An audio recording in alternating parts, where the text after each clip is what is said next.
Let's go. And there's no stopping us right now. I feel so close to you right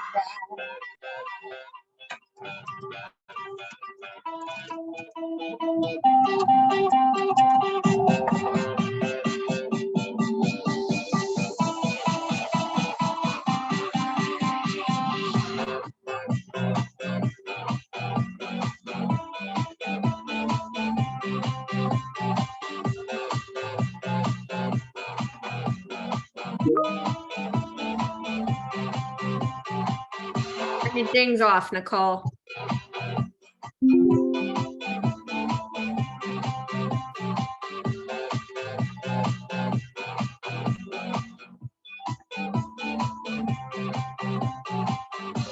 I feel so close to you right now. It's a force field.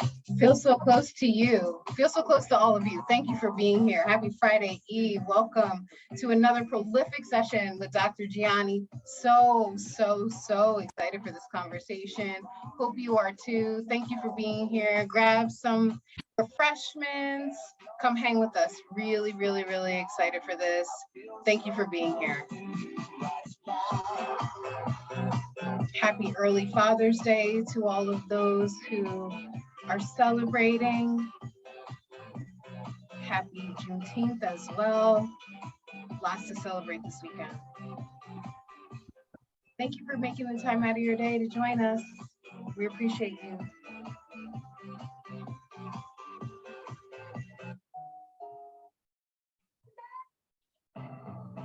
Oh my goodness. Okay, so shall I start a debate?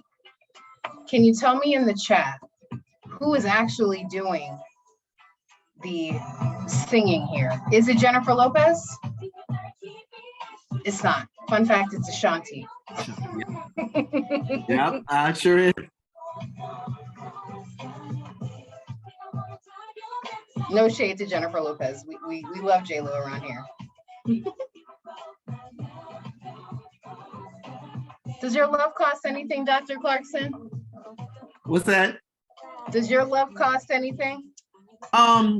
Sadly, it cost a grilled cheese sandwich and peace. That's it. I'm real simple. The peace, I love it. Yes. Love that. Yeah. Thank you for being here. We're going to get started in just a couple of minutes. Enjoy the tunes, grab something to eat. This is going to be a good one.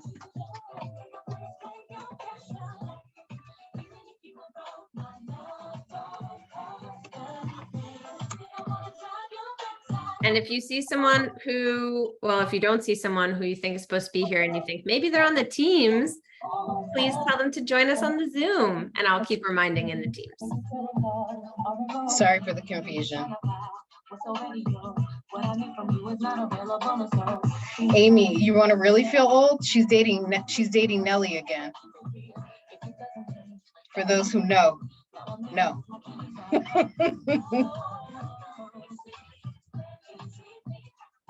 We're going to get started in just a couple of minutes. Thank you so much for being with us today. Dr. Clarkson, can't wait for this, truly. Really excited for this.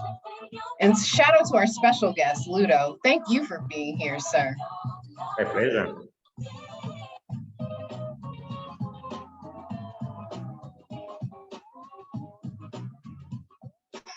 Yes, exactly.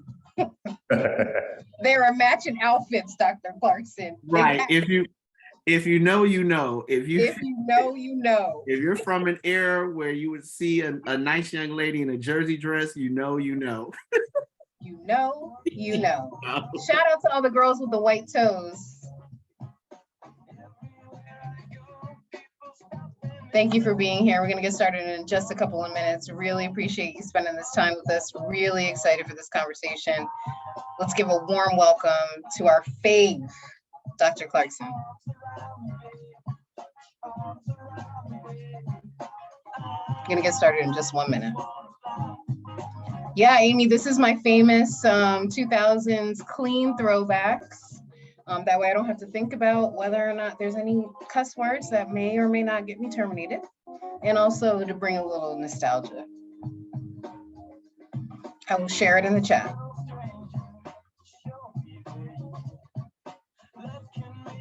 Dr. Clarkson, I don't think I've ever asked you, do you have a theme song, sir?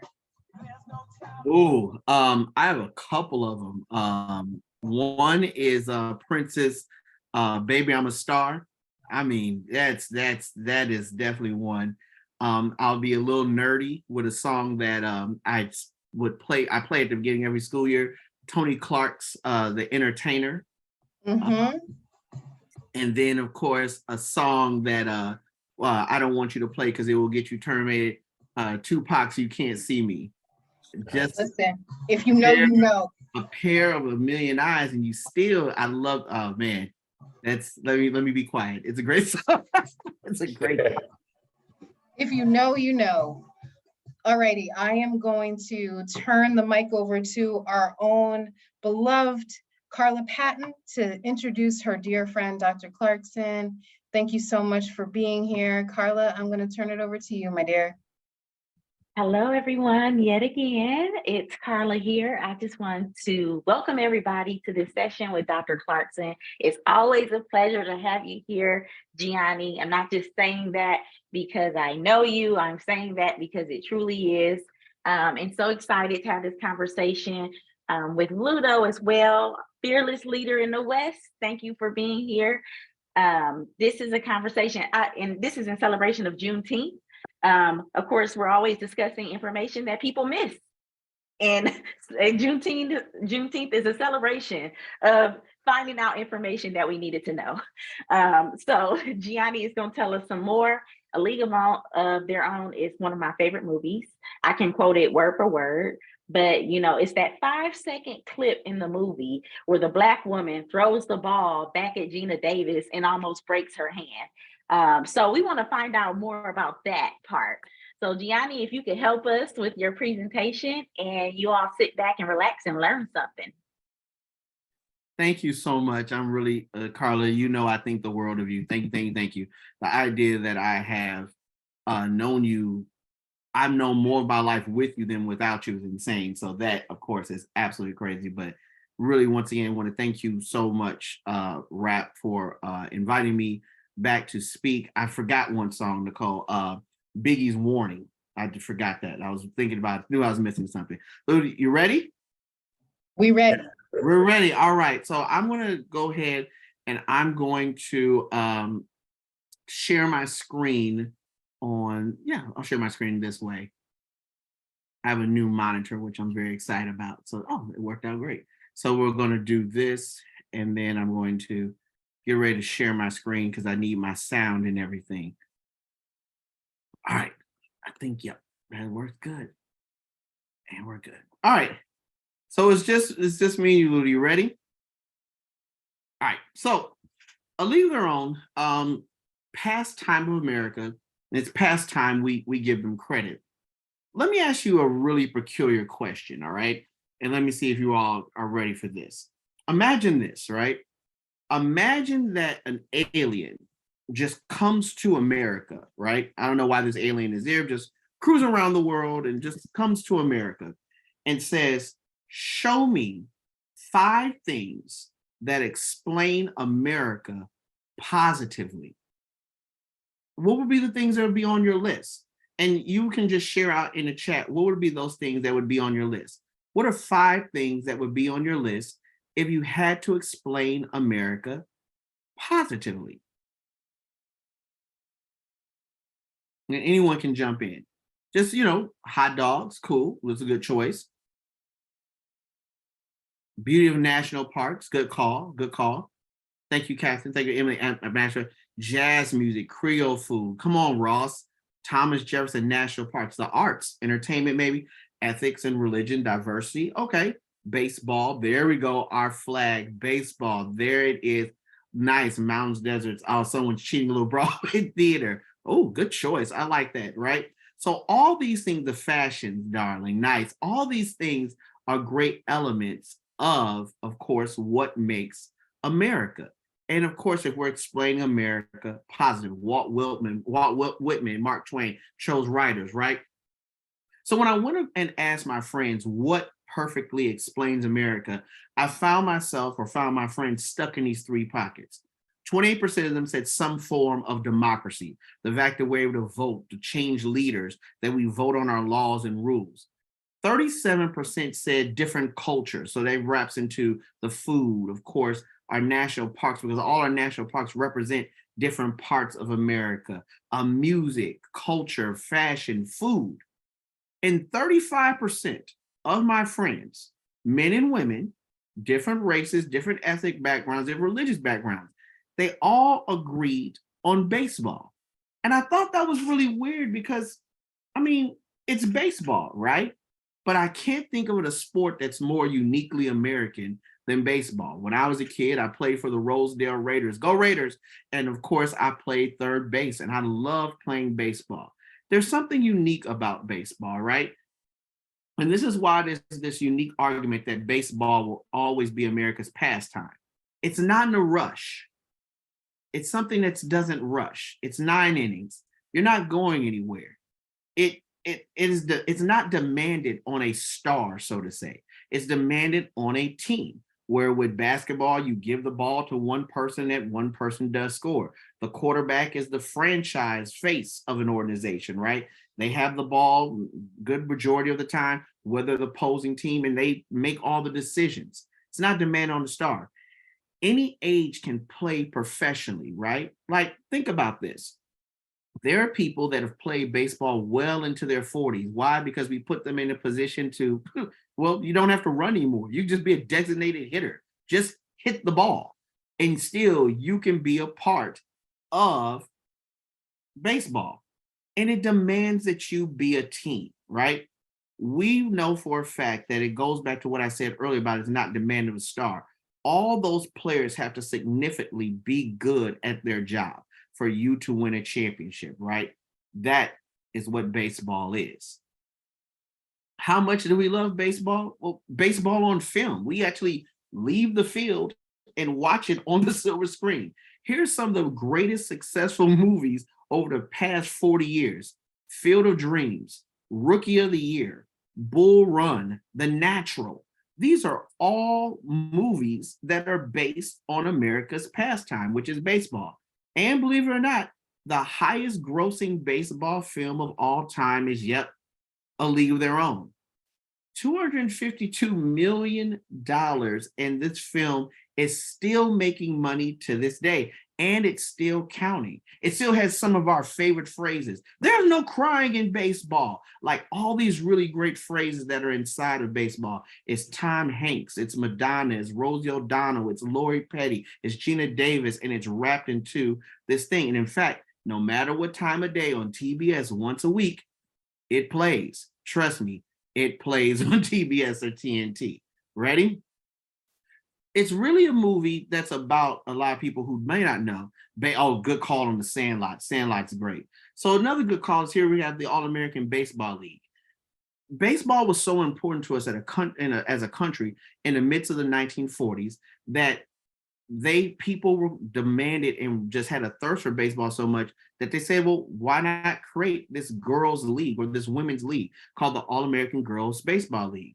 Once again, it was helped to correct that depression. Now, founders of the All-American Girls Baseball League included Philip K. Wrigley. That's right, if you're a baseball fan, that's who Wrigley Field is named after. Branch Rickey. Let's keep Branch Rickey's name there for a second. It's highlighted, but yet again, it'll make sense. And Paul V. Harper, who's one of the founders of the Pittsburgh Pirates and, of course, the Phillies. So many people feared that Major League Baseball would disappear because many people who were players on other teams, they went off to war. And then the other part of the fact that they were going off to war is that because our resources were at such a demand, the idea of having teams traveling all throughout the country using such a precious resource of gasoline was sound as thought to be very irresponsible. So they kept all of these girls' teams regional. That's why there was a Midwest division, an Eastern division, even a Southern division. Now, when the call went out for, of course, all these women to join this league. Everyone heard the call, but not everyone got their phone answered. Better yet, let's do this. We know a league we're on so well. Let's just watch it in our mind real quick. Just watch the film in your mind real quick. And when you say that you finished watching watching this film in your mind real quick, just type done in the chat. That way I know we're done, right? Just watch the film in your mind. Cool, Amy's done. Good. Da-da-da. Amy's done. Play the film in your mind. Nicole's done. Devin's done. Awesome. All right, everyone's done. Cool. So we'll roll the credits. And, Madonna goes, this used to be my playground. This used to be my childhood dream. This used to be the place we ran to whenever I was in need. And then all of a sudden, we missed something, didn't we? We missed this.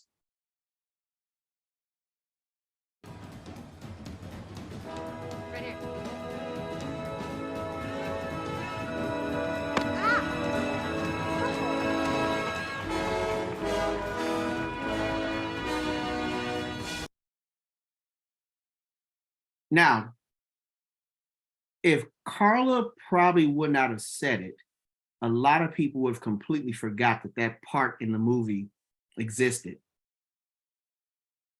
It's 15 seconds. That's it. It's literally 15 seconds. And it's over with. That's it. That's the only representation inside of that movie for a bunch of women that tried out for the All-American Girls Baseball League that did not get their phone answered. That's right. There were over 250 different African-American women that tried out for the All-American Girls Baseball League that were turned around because they did not look American nor fit into this idea of what this league wanted to sell. Keep this timeline in your mind. This is the early 1940s. So this is during the time of World War II. Trust me, did I tell you to remember the name Branch Rickey? It'll make sense in a second. So now we are, here. How did we miss this, right? Were we supposed to miss this thing? And you're probably asking internally, what am I missing? Well, what I'm telling you is that there are 3 women that are solely responsible for one of the most intriguing things that ever happened inside of Major League Sports.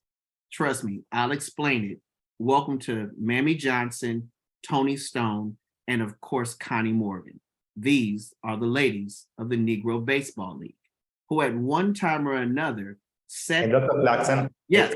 Can I just say something? Because I'm reading the comments and that made me laugh because look, I've been in the US for 20 years. Yes. I had never seen a league of their own. And really? Why?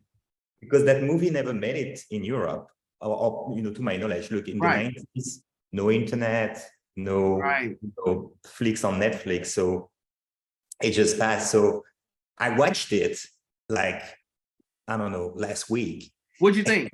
And well, up until that scene of the 15 second, I was like, what is going on in that movie? Right. Where are all the people of color?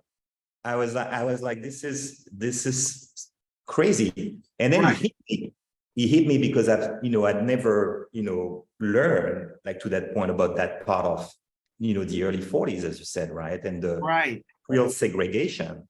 And that scene was so powerful that it made me research for that conversation about that era. So yeah, not to steal your thunder, but it's fascinating that something that's been so big in culture, when you watch it now, you're like, this is crazy. Well, I wish you would have said something. We would have had a viewing party, and then we could have sung Madonna's song at the end of it. But don't worry, it'll all make sense in a second, right? So when we think about these 3 women, I'm going to tell you this much: that these 3 women are really responsible for something unique that happened inside of sports history, and we'll go here.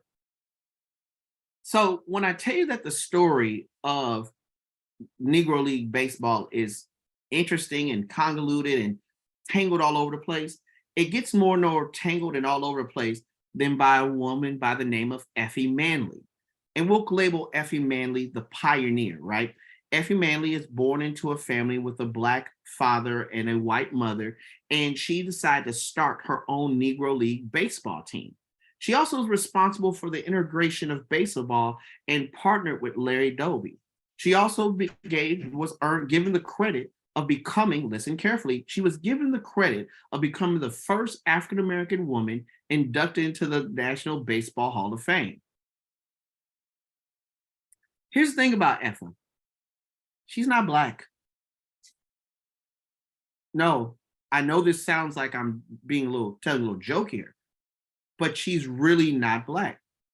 Because she was around Black people throughout her entire life, she thought she was Black. It wasn't until her later years that you found out that the man that was her father was actually not her father, it was her stepfather, but her mother was actually her mother, and her mother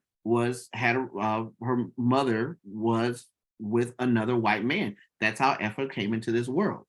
But when she found out this information, it never changed her trajectory of understanding the importance of Negro women playing, or the Negro women baseball team that she created, or the importance of African Americans being inside of baseball.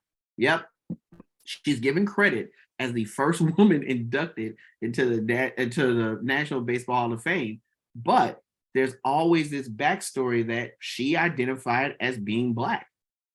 It gets a little weirder from there too, and you're going to wonder why. Well, why are there certain names that I don't know, and certain stories and newspaper articles that disappear too? It goes from here. So welcome to the wonderful world of Toni Stone. Toni Stone, who of course was the natural. She was a woman that played second base for the Indianapolis Clowns.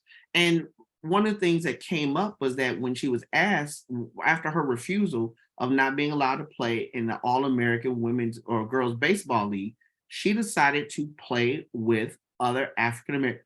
Wait a minute, there's so much to unpack there. Yeah, absolutely. There's so much to unpack there. Trust me, it's so much to unpack there. So with Toni Stone, right? Toni Stone, because she's now playing with a team, an African-American team, they say, well, won't you wear a skirt because, you're a woman?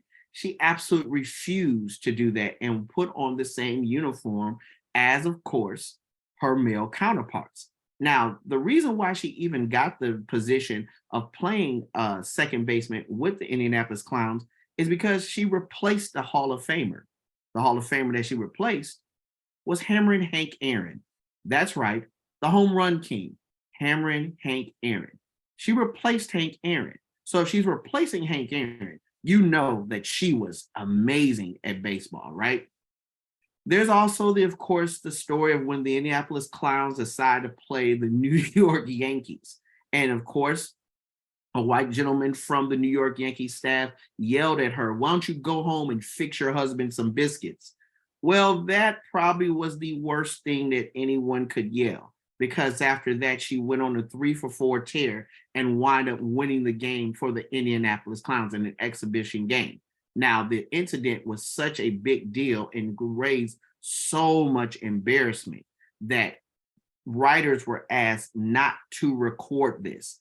Please do not write this down, that this African-American woman who was every bit of 5'2", weighed 138 pounds, has given the New York Yankees and handed them handed them their ass to them. That is absolutely insane. Now, she also has the credit of being the only woman to play in a professional game all the way up until 2016. And remember, she makes her first appearance basically around 1943, 1945. So you're talking about over 60 some years, the only person to ever play in a professional game the last person playing a professional game was Toni Stone. Toni Stone, we salute you. Toni Stone is actually in the Hall of Fame. And of course, this is a copy of her baseball card. Finding an original copy of this baseball card is very null and void, or very hard to find, because it was predominantly only given out at Negro baseball games. But yet, Toni Stone, we definitely salute you for being bold enough to say, one, I'm not wearing a skirt, I'm about to get down with the fellas like anyone else. and most importantly, through showing that Black women are bigger than being someone's maids and cooks. Go home and fix your husband some biscuits. What a terrible, degrading line, but yet Toni Stone stood tall. And of course, we don't talk about how great she is because she replaced a Hall of Famer. Let's take that into consideration. Hank Aaron at one time owned the home run record. She replaced the man that owned the home run record. Wow. All right. Mammy Peanut Johnson, the queen of the diamond. Now, Mammy Johnson gets the credit of being the first woman to ever pinch against a professional team. And yep, you guessed it. Here the New York Yankees show up yet again. All right. In fact, do not mention the game because of Mickey Mantle, right? So Mammy Johnson gets the name of Peanut, or gets the nickname of Peanut. Why? Because once again, she was a complete star in the Negro Leagues. And once again, we got to remember, this is another woman that tried out for the All-American Girls Baseball League, who was turned around. In fact, in the famous scene inside of A League of Their Own, it's believed that that woman is supposed to represent Mammy Peanut Johnson, right? In fact, can I ruin this a little bit for you? Sure. When Penny Marshall originally got the script of A League of Their Own, she was not pleased with Lori Petty's character at all. She started to do a lot of research into the life and times of Mammy Johnson, and it's been listed, labeled, and recorded that a lot of Lori Petty's character is based off the life and times of Mammy Johnson. Right. We're talking about a woman who left her husband. She left two husbands. I'm sorry. She left a third husband because she was like, I want to play baseball and this is what I want to do. Back to the game that no one wants to mention, right? She struck out Mickey Mantle 4 consecutive times. And the year is 1954. Or I'm sorry, not 1954. The year is 1946. And the reason why I'm pointing this out for this reason, Mickey Mantle had just won the Triple Crown. Now, for people that are not familiar with baseball, winning the Triple Crown is basically impossible, right? The Triple Crown means that you lead the league in batting average, lead the league in home runs, and lead the league in runs batted in. So not only do you score the most, you hit the most home runs, and you hit the best for average, which is insane. And she struck this man out 4 times. She has a record of 33-8 and is connected to this famous quote. And the 8 losses that I had, I hit home runs. I did everything I could do, which I, of course, have to love that quote completely because she's saying, listen, I may have lost those games, but listen, I did everything that I was supposed to do. When Mammy Johnson left the game of baseball, she attended North Carolina A&T, Aggie Pride. For those, of course, that are in the building, HBCU Pride, stand up. But she attended North Carolina A&T, and she went on and pursued her life inside the nursing field.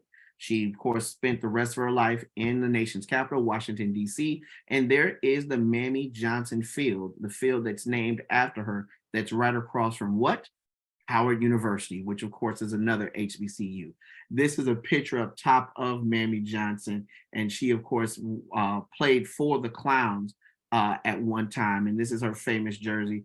And then, of course, we go here. This is Mammy Johnson. This is a newspaper cutout. Now, there are Mammy Johnson baseball cards that are out there, but once again, the idea of getting your hand on one of these cards, probably slim to none and absolutely impossible to do, right?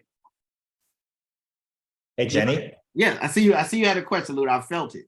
No, I actually, can I share the story about the actress that played supposedly, Mammy Peanut Johnson in the original movie? So, and I posted because I did a bit of research after watching that movie, and I was like, what's the story behind that? And actually, that actress is called Elisa Chin Tyler, right? And she came. There was in Evansville when they had the movie Bride Shot. They were like, okay, we want to have some some potential players come. So she came, but because of her color, she was denied a role because for historical purposes, right? They only wanted to have white players, but Penny Marshall was there, Yeah. And Penny Marshall was like, no, we're gonna rewrite the script and we're gonna put you in, right? Mm-hmm. So it's like, to me, it's a great story because Delisa is a softball player who played her entire life as well, right? Right. And she got to play, what, 50, almost 50 years after the same challenge, right? Right. When Mamie Peanut Johnson got denied a Right. place on the team, right? She got denied the role at first. So I thought that was cool. So I posted the link on Wikipedia. That's a cool story. It's really, when you think about Delisa Chin Tyler, the fact that she's also played another historical African-American woman in athletics. She played Jackie Joyner Kersey as well too in a movie. And I think now she's not even acting. I think she works at Toyota. I think I have that right. Yeah. And it's really, really weird to sit there and think about this progression. But yeah, this is there's so many weird connecting things that are happening. By the way, do y'all still remember what's the name I told you all to remember? Someone forgot it. All right. She's part of the Toyota. Yeah, Toyota. Wow, that's insane. She's part of the Toyota marketing team. That's insane. All right. So here we go. And last but not least, Connie Morgan, all business, literally. Now, when Toni Stone no longer wanted to play because, she was like, this is my time. I don't see it progressing anymore. She was replaced by the famous Connie Morgan. Now, Connie Morgan was a brilliant second baseman. In fact, there's a story that at one time Connie Morgan left her glove at home and went to the popcorn guy and asked for a brown paper bag. And then with the brown paper bag, that's what she used as a glove in that game. She was known as a defensive genius, and she played second baseman and she played catcher. Now, for people that are fans of baseball, your catcher on your team is known as the smartest person on your team because they're literally putting out the defensive schemes and they know everything that is going on. And here she was, this brilliant catcher that was batting at the time 308 and hitting 16, 17 home runs. Now, I want to go back to that home run number for a second. This is against the guys. Okay? It's 17 home runs against guys.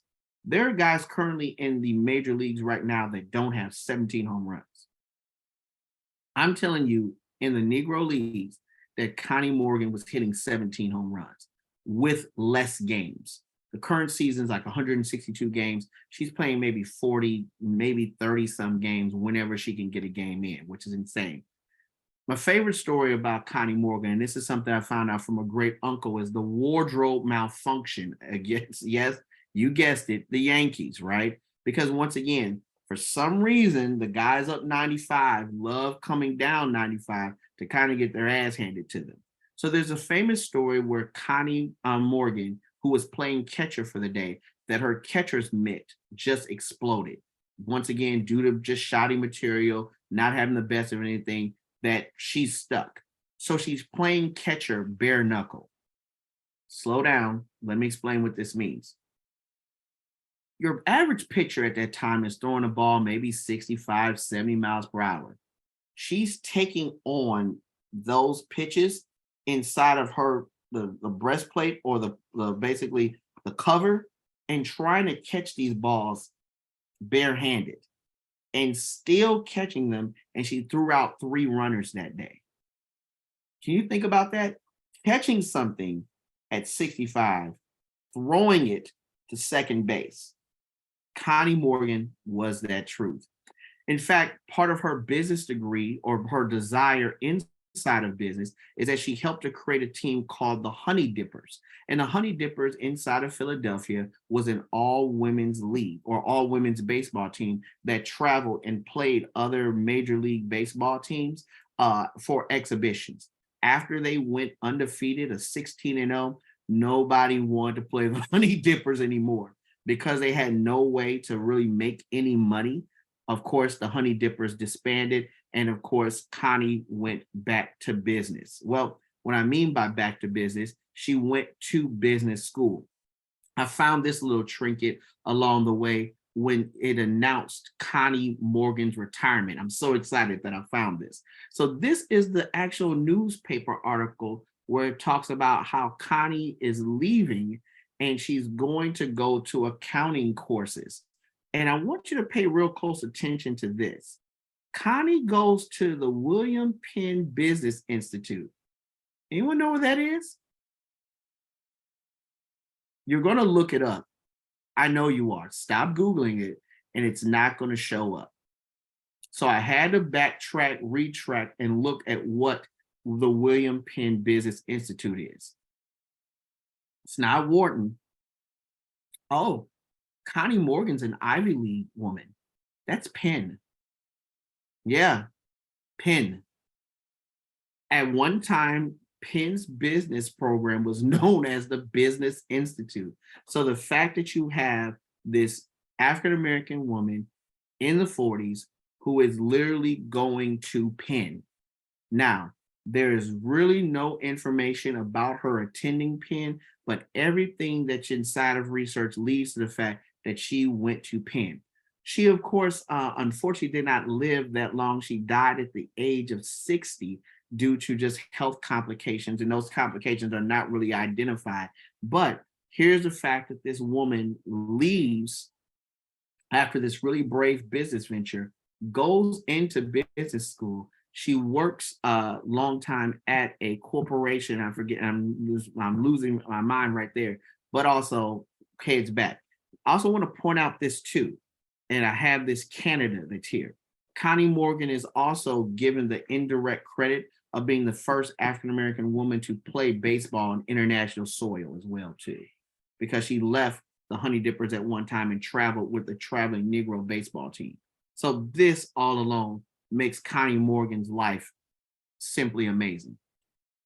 So when I tell you, what's the name that I told you all to remember? Branch Rickey, right? Just to prove that I'm not trying to get away with a fast one on you all. Yep, here. One of the original founders of the All-American Girls Baseball League was a band by the name of Branch Rickey. Now let's fast forward to what you're getting ready to see right now. That's Branch Rickey right there. And who's Branch Rickey next to? Jack Robinson, the UCLA athlete, the war hero, the basketball player, the track and field standout, and also the baseball player. When Branch Rickey became the lead president and manager of the Brooklyn Dodgers, he was able to see up close the amount of talent that was inside of Negro leagues. And he saw it because he had just turned away a group of women that went to the Negro leagues. He stood on desks. He said, these guys should be playing. Something needs to happen.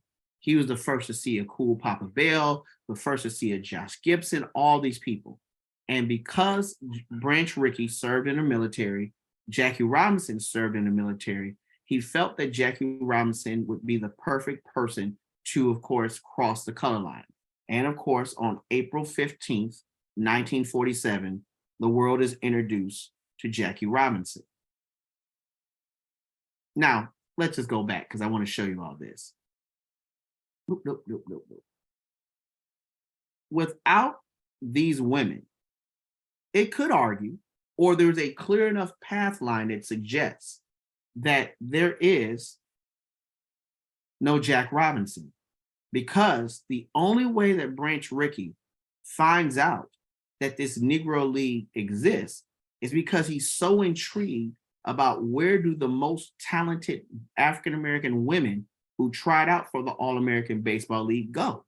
And that is the door that leads him to Jackie Robinson, which of course starts a conversation with Larry Doby, which of course Larry Doby has a conversation with Ethel. History is so weirdly connected. It's weirdly connected by the pathways and everything else. So where do we go from here? Well, I guess really the question to you all is, the best place to go from here is to shine light on these very unique stories of these women that really helped to keep the country sane at a time when everyone was losing themselves. America's pastime is very uniquely tied to the American spirit. Whether you're a sports fan or not, there's something uniquely American about baseball. But also, there's something weirdly uniquely American about baseball where we decide to exclude people of color and their stories. Our challenge is to make sure that even though it's America's pastime, it's past time we give these ladies their credit. My name is Dr. Clarkson. Thank you. That was awesome, Jenny. Such a treat to hear that story directly, and yeah, amazing. So let me ask you, so, okay, so April 15, 1947, right? Mm-hmm. Jackie is the first one to pass that cross line, right? Right. I think by the 50s, they are like, you know, for sure double digit, but I would venture to say 30%, right, of African-American players, I think, like a large number in the 50s went into the main league. Right. In 1981, 20%. Mm-hmm. In 2022, 7%. Right. How do you explain that? How do you explain that after all that effort of like getting Black people into the sport and so much talent now that the MLB is so it's, you know, it's a weird, perfect concoction of it's not going to happen. I'll explain. With basketball, you just need this one basketball, 10 uniforms in a gym. Very low budget, right? Also, basketball highlights the individual. In fact, I'm of an age where I remember when teams used to get marketed versus and I'm biased here, the Pistons versus the Lakers, the Pistons versus the Celtics. You see my bias? The Pistons versus the Bulls, right? Now, the game is marketed different. LeBron James and the Los Angeles Lakers take on Steph Curry and the Golden State Warriors. It's this star power that, of course, more people are drawn to, and the reason why people are drawn to those sports more so than anything. And then once again, it goes back to the equipment of it. Number of bats, number of cleats. Is there a field that's maintained on a regular basis? Finding 9 other plus people to play this game. So it's a lot of things that happen. Now, mind you, Major League Baseball has done some really great things as far as starting organizations to get more Black players in the league, but I wonder if it's even going to be, what is it going to take? I mean, for me, my era, and once again, I'm of a certain age, when Ken Griffey Jr. hit the scene, we all were wearing our hats backwards and trying to blow bubbles with our bubble gum and hit home runs because we wanted to be like the kid. There's no real African-American transcendent player right now. And I think that maybe if the sport has that player, maybe it would bring back more African-American kids to playing.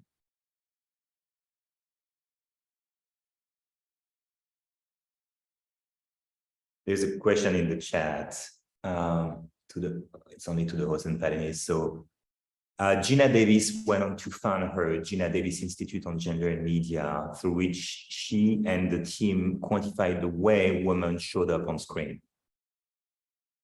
What does Gina say about her institute, say about League of Their Own? I don't know. I really don't know what Gina Davis says about A League of Their Own. Now, and let me be careful here as I waltz. A League of Their Own is a great movie. It's a great movie, and it tells a very unique story about women that are unfortunately overlooked.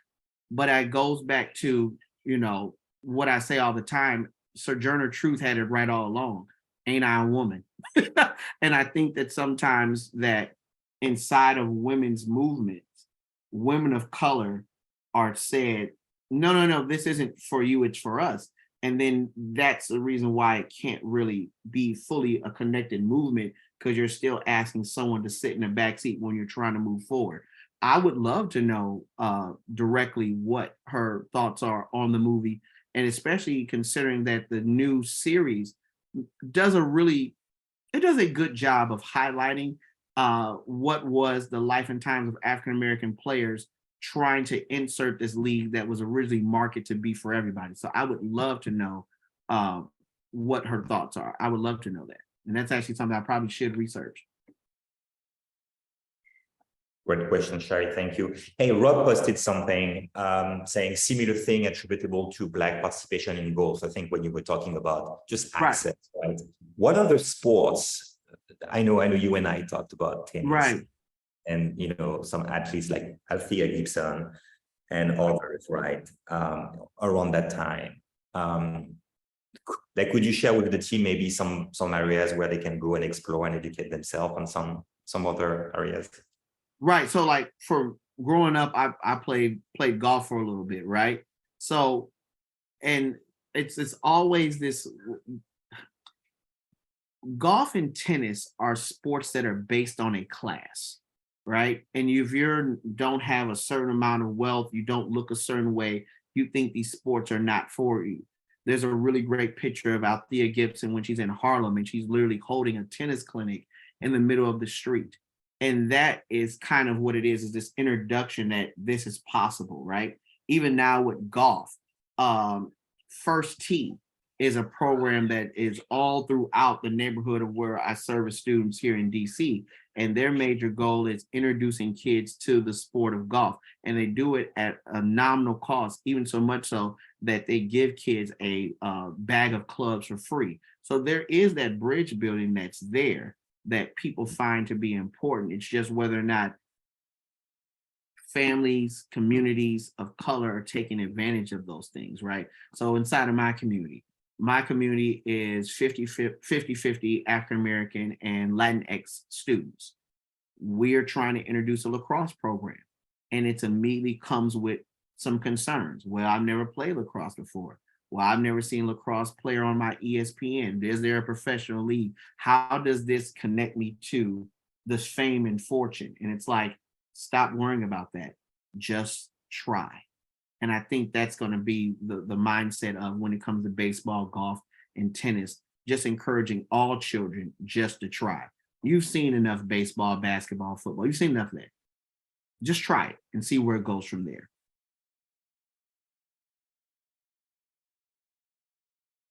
So another question I had, and maybe like question for the team, right? So what are the moments in history? Like, so we're talking about, right, Second World War, a lot of people going to war, right? Right. It's a defining moment in history, right? Right. And they create that league of that old girl American league, and then people of color are excluded, right? So they are not part of that visible moment of history, right? Right. Moments like that, do you think of? Well, World War II is a very, I always call it, and whenever I teach it, I always say that World War II is the destruction of America's innocence. And what I mean by that is that it's the first time that America in the modern era is attacked on its own soil. With Pearl Harbor happening, it kind of shakes everybody a little differently.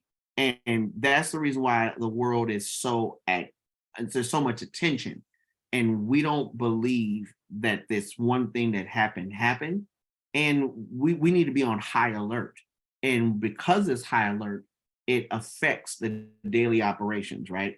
Now, when we talk about the exclusions of African Americans, unfortunately, through our country, we can even talk about it inside of how the war happens. The Tuskegee Airmen are given the worst of things. The 6 888s are a group of women that help to sort, African American women, they help to sort mail that keeps men, heart and spirits up. Their story is excluded. We've even talked about, in previous conversations, I even talked about the Navajo Code Talkers, who were a group of people who, original Americans that helped to make sure that secret messages were passed to other parts of the country to make sure that languages and strategies weren't revealed. So it's always this exclusion, right? And that's the reason why I love having conversations like this. And this is the reason why I decided to be this type of historian, because if I kept on repeating the same stories, then what happens is people consistently get lost. Even inside this conversation today, hopefully, someone's going to go home and say, I need to know more about Connie. I need to know more about Peanut Johnson. I need more about these unique women who indirectly built a bridge to Jackie Robinson, because that's how we get a better and more complete picture of what history in our country is. Now, well said. And that's why I love the session, not only because history can get rewritten and interpreted very easily times, right? And it had been many, many times. But, yeah, this is just a gift of knowledge. So, thank you for that. And, again, as someone who did not grow up in this country, it's so interesting and insightful to learn that. So you can, share that with others. So thank you for that. No, I definitely appreciate it. I think that inside of corporate America, as organizations market things to very diverse groups, people want to see themselves. Here we are in the middle of Pride, right? And I think one of the greatest things that I'm seeing right now is seeing commercials that speak directly to that community without making them caricatures, making them real people, right?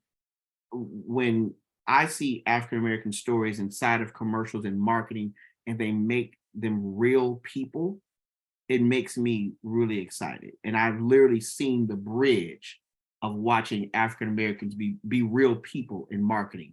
Like my dad used to hate it. And it was true. There was one time in like the early 90s, right?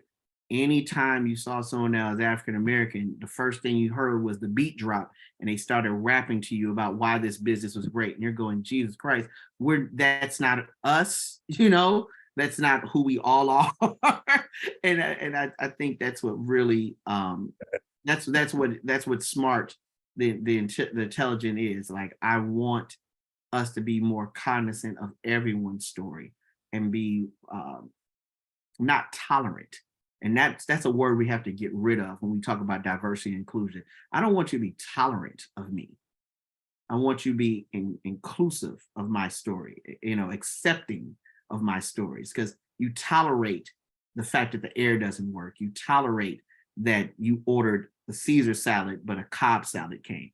Those are things you tolerate. I want to be accepted. And I think that these women's stories should be accepted into the history of sports. Very powerful. A question that came in the chat from interested in knowing how this woman even came to be interested in playing baseball during that period and developing their skills. Well, it goes back to something I said earlier, is that baseball belongs to everybody. No matter if you're, a guy or a girl, you see it, people are having a good time, and you do it, right? And I think that existed in the 40s, it existed in the 20s, it exists in modern day. I work with students who play all sports. I have a young lady who is an amazing soccer player, an amazing baseball player, and also plays on the middle school flag football team. And she's coming to the high school, and I know what's already on her mind. She's like, I'm trying to play tackle football. And the question is, well, how did this happen? She's human. She's looking for a human experience. She sees people having fun. I want to try it. I like it. Let's keep going.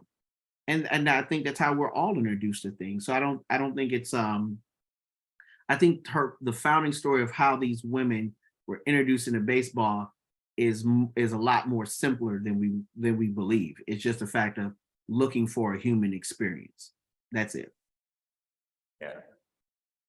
And which is even worse when you deny them access, right? Because, right. Like, I'm not a human, then I'm not part of that. Right.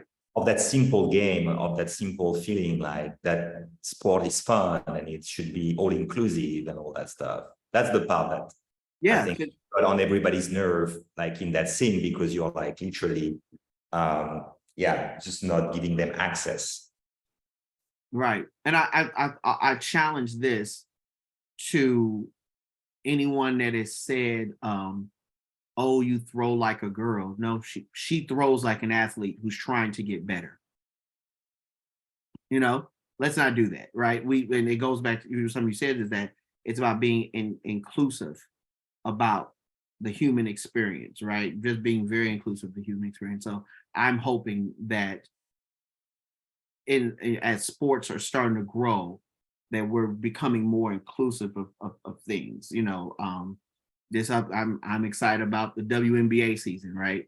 And we have students that are here that are going to go see some WNBA games. And that parallel is important because you need to be able to see that there are footprints in the sand that you can follow, that you can be a part of these things. So that's it. Right. Hey, what did you think of the Amazon Prime take on A League of Their Own? Yeah, you know, I watched it. I thought it was, so it's two answers. I can view it as a historian and I can view it for entertainment value. Entertainment value, I thought it was pretty good. Historically, I still want them to stop waltzing. Get to it, right? Just get to exactly what it is. And I'm hoping that in the next season, that's something that they do. And when I say get down to what it is, stop sprinkling in those stories. Just be brave enough to go, you know what, next two series of this, we're going to just solely follow the African-American experience, you know, about trying to play this game. You know, everyone's not going to be supportive of it. There's going to be some successes. There's going to be some failures. There's going to be some ugly name calling. Get to it. And I think that that's also a misstep of who we are as a culture. We feel like if we don't talk about it, it will just go away. And it's not, you know, well, we'll deal with it later. Well, later was yesterday and today. Let's talk about it. Let's show these stories. And that's where it goes back to what I said previously about these women are living an honest experience. Stop making them caricatures, right? Cecily Strong on Saturday Night Live plays a character called the awkward girl that you always find in romantic movies or comedy movies, right? And literally, Cecily plays all of the stereotypes perfectly. She goes, I wear glasses, but when I take my glasses down and I pull my hair down, you'll notice me like you've never noticed me before. Come on. Like, can she deserves better. Like, you know, our girls, our daughters deserve better than that. You know, write better for her. You know, she deserves a lead. You know, she deserves her story to be told. The ladies that we just reviewed, their stories deserve to be told. So I'm looking for Hollywood to take these stories and write better, just write better, you know. And if it fails, it fails, but at least live in the honesty that you try to bring honest moments to people that are looking for things, right? You know, and when I was talking to one of my good friends about presenting today, it was about, you know, these women deserve their moment in the sun. And that's what it's about, just presenting them an honest moment in the sun, and even introducing to some people why these women are so important. And I think it goes back to the thing that I will take away from this is your take on acceptance versus tolerance. And I think that's that cast that we have to, that's filter that we have to break, right? Because I think that's what Hollywood is doing, right? They are helping tolerate history, right? Accepting history, right, with all of its reality and you know, so thank you for that. Not a problem. Not a problem. Trust the summer that was. Woman King and Wakanda Forever. 2 action movies led by Black women. Blockbuster films. If you don't trust me, trust the bank account. We want to see us. We want to see us. That is true. Yeah. It's true. Awesome. Well, thank you so much Thank again, you. Jenny, for spending time with us, giving us the gift of knowledge, and thank you to the powers that be for giving us Juneteenth and giving us time to reflect on all of that. So thank you everyone for joining. Really appreciate that, and be well. Thank you so much. Thank you as always, Dr. Clarkson. We love you. We consider you an official rapper at this point. Yay! We really, really appreciate having you here. It really is a highlight for us. So we will see you next quarter. Thank y'all, sending you back into your day with love and light. Thank you, Ludo, for leading us through this powerful conversation. We appreciate you so much. Carla, as always, thank you for bringing Dr. Gianni to us. We appreciate y'all. Have a fabulous day. Thank you. Bye. Take care, y'all. Thanks, everybody.